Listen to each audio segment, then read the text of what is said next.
Climate scientists are urging action in response to climate change, and one way that they're helping people visualize just how devastating climate change is they're noting that there are 9 major cities around the globe that could be underwater as soon as 2030. Like, not in the year 3000, not 50 years from now, in the year 2030. And we're not talking about some small island nation that you've never heard of, which we should still care about, but most people unfortunately don't. We're talking about major cities by 2030. Yeah. Let's start with Europe. Well, first, let me give you some more details, okay? Because this is what we're hearing. A lot can change between now and 2030, of course. We could build flood defenses, adapt our cities, and ideally take dramatic action to halt global warming. But if none of that happens, which is a likely scenario, here are the potential consequences. 9 cities that could find themselves entirely or in large part underwater within a decade. They begin with Amsterdam, and the cities of Rotterdam and The Hague sit low, flat and close to the North Sea. The Dutch are famed for their flood defenses, and looking at these sea level projections, it seems the country's system of dikes, dams, barriers, levees, and floodgates will become even more essential in the years to come. Okay, so this is their way of saying, look, you guys have been pretty great in mitigating the damage that's being caused by climate change, mitigating the flooding that's being exacerbated by climate change. You're gonna have to keep that going. In fact, you gotta accelerate that, or else you're not gonna be able to live in this area because most of it will be underwater. But there's more. Let me give you one more example and then you can jump in, John. We've got Iraq. Iraq's main port city of Basra lies on the Shat al-Arab, an enormous and wide river that feeds into the Persian Gulf. Due to its intricate network of canals and streams, as well as the neighboring marshland, Basra and its surrounding areas are especially vulnerable to a rise in sea levels. And as if that wasn't worrying enough, Basra already suffers significantly from waterborne diseases. So increased flooding carries even more significant threats. And of course, there are some American cities on this list as well, which we'll get to in just a second. But John, I know you care a lot about this issue, as most people should.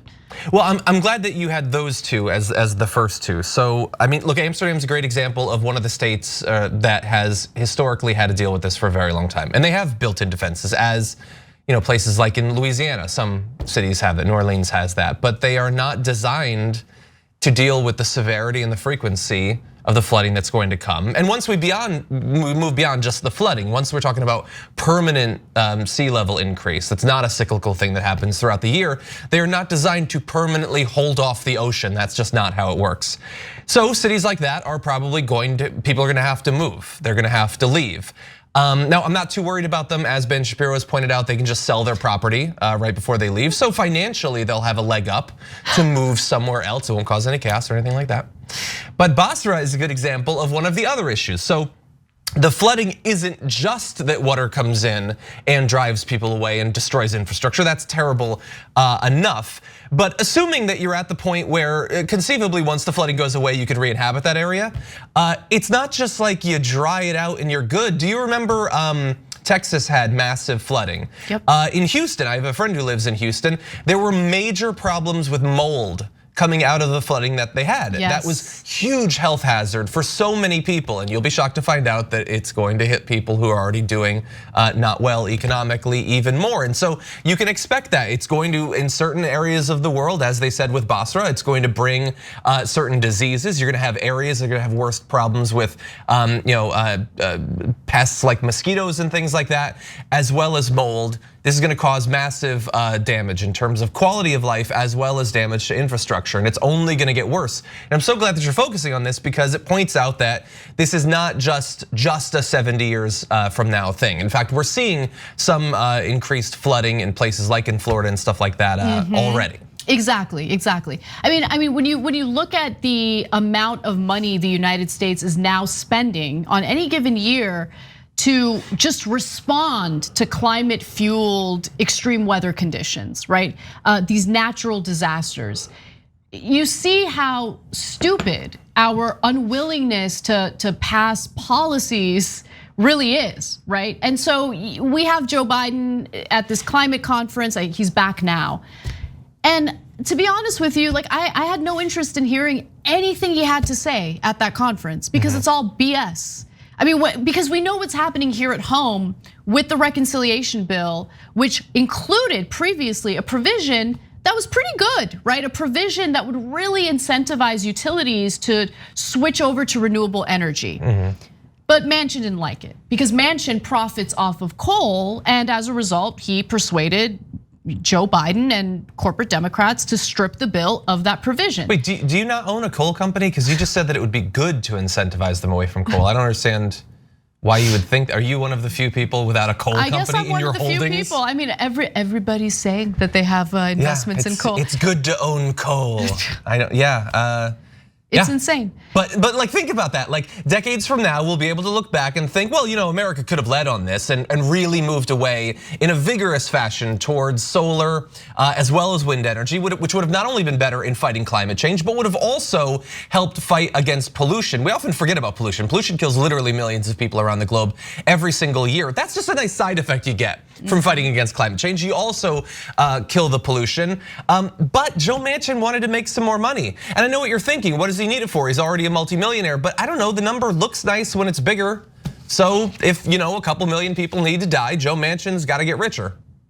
So I promised that I would get to some of the US cities that will be impacted, that are already impacted by climate change. But according to this new report, will be underwater as soon as 2030. So New Orleans, of course, is on that list. Let's go to graphic 4. The city's system of levees protects it from future sea levels up from Lake, do you know how to pronounce that? I assume it's Maurepas, but I'm not sure. All right, Lake Maurepas in the north from Lake Salvador and Little Lake in the south. Without those defenses, New Orleans would be severely threatened by rising sea levels. But even with them, the damage looks catastrophic. The Biloxi and Jean Lafitte Wild Park reserves look particularly vulnerable on the map.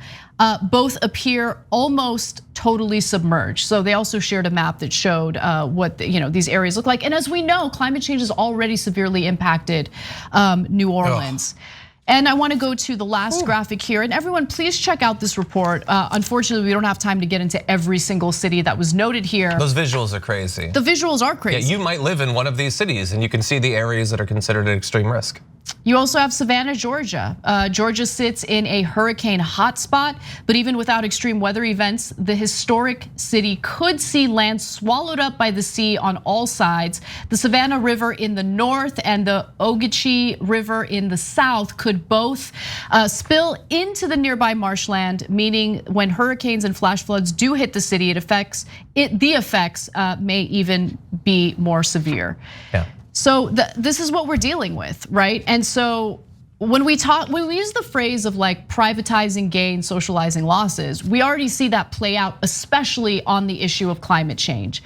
Our tax money helps to fund the necessary relief efforts that are taking place after these extreme weather conditions take place.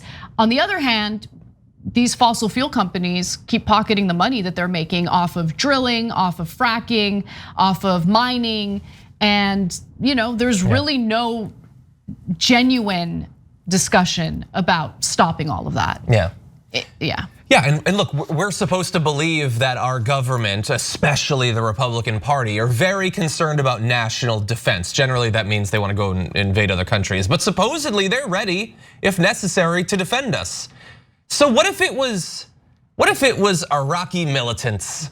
Iraqi militants have been they've been taking over a lot of ground around Savannah, Georgia. Every year, they're taking a little bit more. And you know what? In New Orleans, Iraqi militants come in a couple months every year and they kill a few people, they destroy some territory, and then they back out. But they'll be back next year, and every year a little bit worse.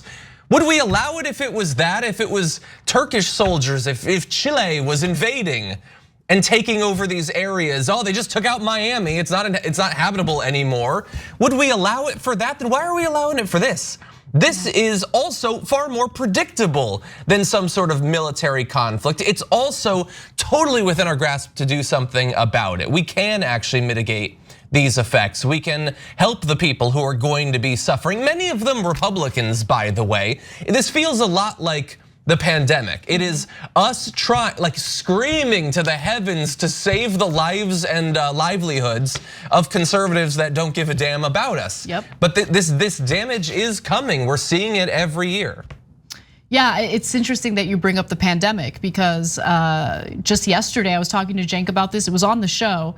And it was a little bit of my doomerism, but I think the pandemic is a pretty good indicator of what we plan on doing in response to most crises and disasters. And climate change is a perfect example of that. Yeah. And there's no vaccine for flooding. Exactly. Or wildfires. Exactly. Yeah. Thanks for watching The Young Turks, really appreciate it. Another way to show support is through YouTube memberships. You'll get to interact with us more. There's live chat emojis, badges. You've got emojis of me, Anna, John, JR. So those are super fun. But you also get playback of our exclusive member-only shows and specials right after they air. So all of that, all you gotta do is click that join button right underneath the video. Thank you.